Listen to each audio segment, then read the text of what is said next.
राधे राधे श्रोताओं। आप सभी ने अनेकों पौराणिक कथाएं सुनी होंगी। पौराणिक कथाएं ज्ञान तप दान से सराबोर रहती हैं। पौराणिक ग्रंथों के अनुसार महाभारत युद्ध के योद्धाओं में अंगराज कर्ण को सबसे महान दानी माना जाता है। आज हम अपने चैनल कलश कथाएं में लेकर आए हैं एक ऐसे महान दानी राजा की कहानी, जिसको सुनकर आप सभी भी उनके आगे नतमस्तक हो जाएंगे। ये कथा है महान दानी राजा मोरध्वज तथा अंतर्यामी भगवान श्री कृष्ण की। कथा का पूरा सार जानने के लिए कथा को अंत तक जरूर सुने। पौराणिक ग्रंथों के अनुसार महाभारत का युद्ध समाप्त होने के बाद पांडवों द्वारा श्री कृष्ण के कहने पर अश्वमेध यज्ञ का आयोजन किया जाता है। अश्वमेध यज्ञ के बाद एक घोड़ा छोड़ा जाता है और वह घोड़ा जहाँ तक जाता है वहाँ तक उस राज्य के राजा की दास्तां सभी लोग स्वीकार कर लेते हैं। घोड़े की रक्षा के लिए धनुर्धर अर्जुन को नियुक्त किया गया था। किसी भी राज्य के राजा उस अश्व को रोकने की कोशिश नहीं कर रहे थे, क्योंकि अर्जुन ने पितामह भीष्म और महाबली कर्ण जैसे योद्धाओं को मृत्यु का रास्ता दिखाया था। घोड़ा खुले मैदान में हवा की तरह निरंतर आगे बढ़ता चला जा रहा था। कई राज्यों को पार करने के बाद वह घोड़ा रतनपुर राज्य की सीमा तक जा पहुंचा। रतनपुर के राजा मूरध्वज बड़े ही धर्मात्मा और भगवान श्री नारायण के परम भक्त थे। राजा मूरध्वज का पुत्र ताम्रध्वज था। ताम्रध्वज ने अल्प आयु में ही युद्ध कला में सर्व शिक्षा प्राप्त कर ली थी। ताम्रध्वज ने अश्वमेध का वह घोड़ा रोक लिया और घोड़े के रक्षक अर्जुन की प्रतीक्षा करने लगा। जब अर्जुन को यह पता चला कि उसके घोड़े को ताम्रध्वज ने रोक लिया है, तो सेना सहित धनुर्धर अर्जुन वहां पहुंचे और उस वीर बालक से कहा, हे बालक, तुमने जिस घोड़े को रोका है वह चक्रवर्ती सम्राट युधिष्ठिर के अश्वमेध यज्ञ का घोड़ा है, जिसकी सुरक्षा में मैं स्वयं खड़ा हूँ। इस घोड़े को रोकने का साहस किसी राज्य के राजा ने नहीं किया है। जिस भी राज्य में इस घोड़े ने अपने पैर खड़े किए हैं, हर उस राज्य के राजा ने सम्राट युधिष्ठिर की दास्तां स्वीकार की है। मैं तुम्हारी भूल समझकर तुम्हें क्षमा करता हूँ। तुम भी अपनी भूल स्वीकार करो और इस घोड़े को छोड़ दो।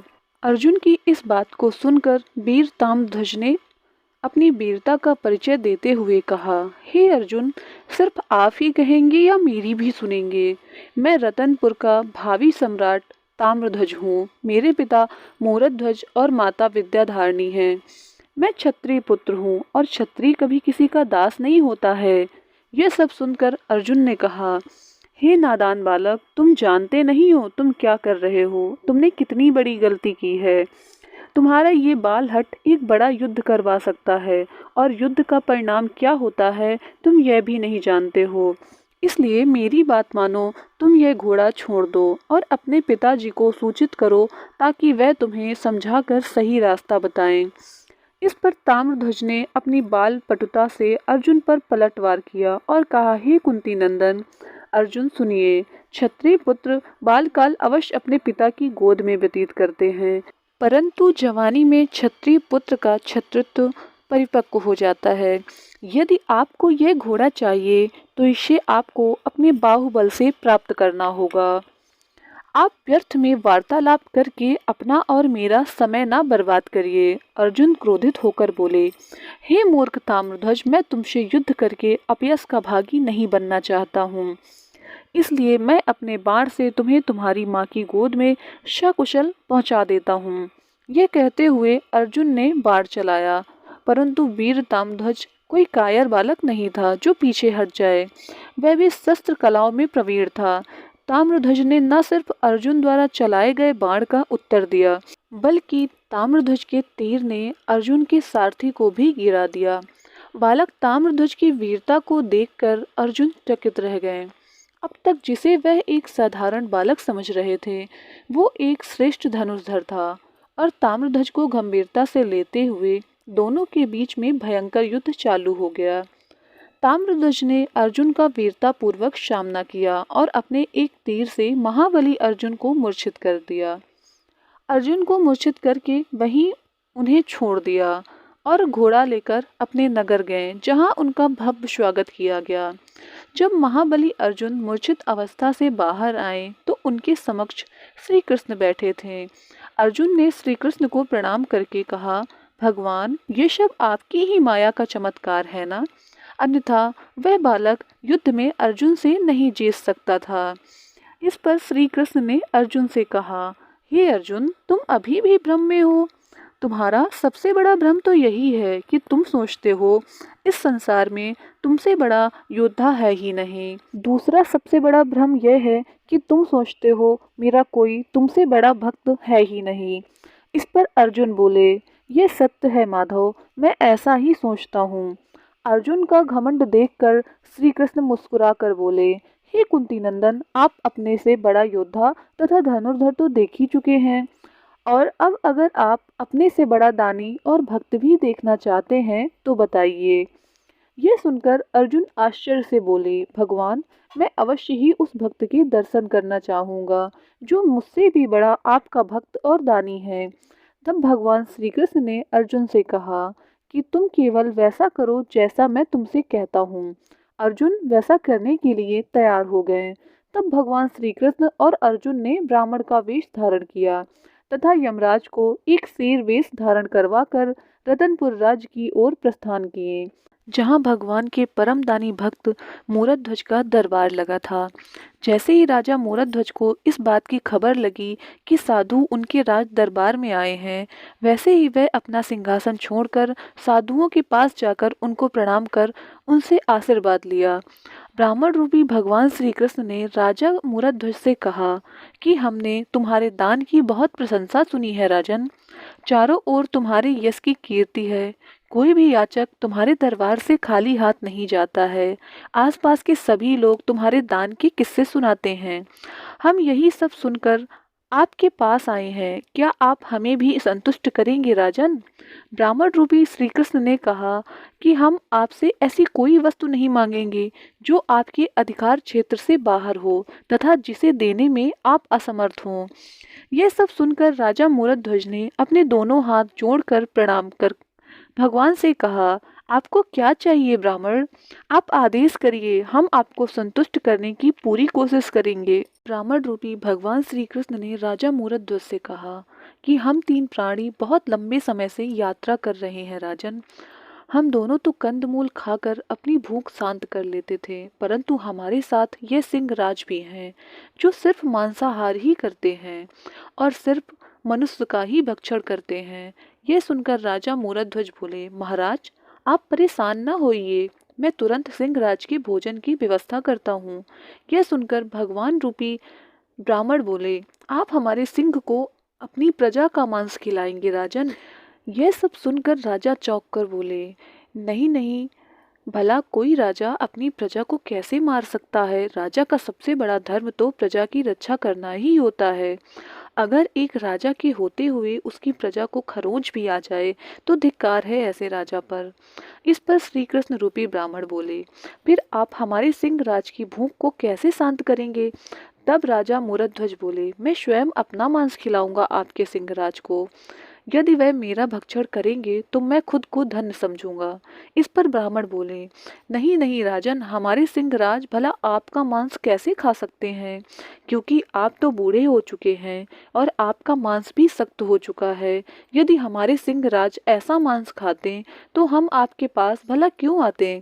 ये सुनकर राजा बोले, हे ब्राह्मण देव, अब आप ही बताइए कि मैं कैसे आपके सिंहराज की भोजन की व्यवस्था करूं और उनकी भूख को शांत करूं। ब्राह्मण बने श्री कृष्ण ने राजा मूरध्वज से कहा, हमारे सिंहराज आपके पुत्र ताम्रध्वज का मांस खाएंगे, क्योंकि बच्चों का मांस बहुत कोमल होता है। कोमल मांस हमारे सिंहराज आसानी से खा लेंगे। आपको अपनी पत्नी सहित अपने पुत्र को चीर कर हमारे सिंहराज को बकायदा अपने पुत्र के बाएं हिस्से का मांस परोसना होगा, तभी हमारे सिंहराज भोजन स्वीकार करेंगे। यह सुनकर सारा दरबार आश्चर्यचकित हो गया। स्वयं अर्जुन भी श्री कृष्ण की इस बात से डर गए।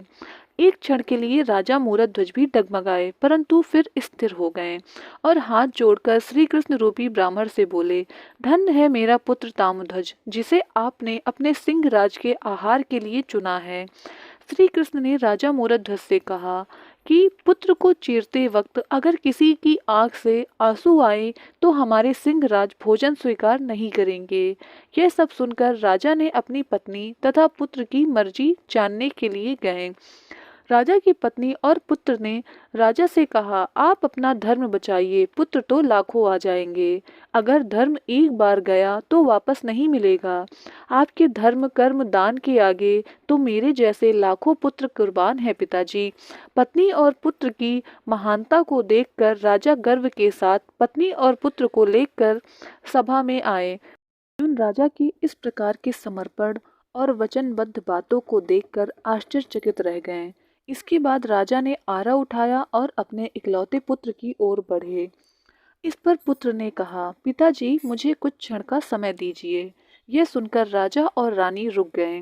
नन्हा बालक दौड़ते हुए अंदर गया और रुई लेकर आया तथा उस रुई को अपने माता पिता के कानों में लगा दिया। इस पर राजा ने पूछा, ये सब क्या है बेटा? तो ताम्रध्वज ने बोला, पिताजी जब आप लोग मुझ पर आरा चलाएंगे तब हो सकता है मैं दर्द से चीखूं। मेरी चीख सुनकर आप दोनों विचलित न हो, इसलिए मैंने ऐसा किया है। अब आप लोग बेफिक्र होकर आरा चलाइए। इसके बाद राजा ने आरा उठाया और अपने इकलौते पुत्र के सिर पर रख दिया। परमपिता परमात्मा का स्मरण करते हुए अपने पुत्र को चीर दिया। अर्जुन चौंक कर मूर्छित हो गए। आरा से चीरते हुए ताम्रध्वज के शरीर के दो भाग कर दिए गए। इसके बाद राजा ने ब्राह्मण से कहा, महाराज अब आप अपने सिंहराज को भोजन करवाइए। सिंहराज ने आदेश पाते ही आगे बढ़कर ताम्रध्वज का दायां भाग खा लिया। तभी ताम्रध्वज की माता की बाईं आंख से आंसू टपक पड़े।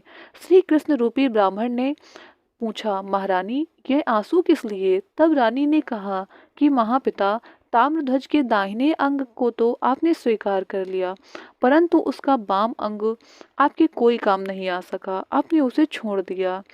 इसी कारण मेरी बाईं आंख से आंसू निकल पड़े। ये सारा दृश्य देखकर अर्जुन का घमंड चूर चूर हो गया। भक्ति का ऐसा नज़ारा अर्जुन ने ना तो कभी देखा था और ना ही कभी अपने जीवन में सुना था।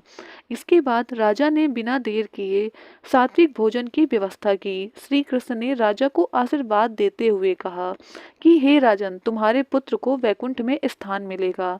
ईश्वर आपकी भक्ति से अत्यधिक प्रसन्न रहते हैं और वे कभी अपने भक्तों का अहित नहीं करते हैं। इसके बाद ब्राह्मण ने राजा से कहा, हे राजन, आप अपनी दाहिनी ओर देखिए, आपको आपके अलौकिक कार्यों का फल मिल चुका है। यह सुनकर जैसे ही राजा ने अपनी दाहिनी तरफ देखा तो वहां ताम्रध्वज जीवित खड़ा था। अपने पुत्र को देखकर रानी और राजा ने उसे गले से लगा लिया। राजा मूर्धध्वज ने ब्राह्मण से कहा, आप कौन हैं महाराज? इस कारण आपने मेरी इतनी कठिन परीक्षा ली है। भगवान श्री कृष्ण ने अपने विशाल रूप के दर्शन राजा और उसके परिवार को दिए। उनका असली रूप देखते ही राजा उनके चरणों में गिर गए। यह सब देखकर धनुर्धर अर्जुन उस महादानी राजा मूर्धध्वज के पैरों में गिर गए और अपनी गलती स्वीकार की। इस तरह से भगवान ने अपने भक्त का मान बढ़ाया और अर्जुन को सही रास्ता दिखाया। इसके बाद ताम्रध्वज ने अर्जुन को उनका घोड़ा वापस लौटा दिया।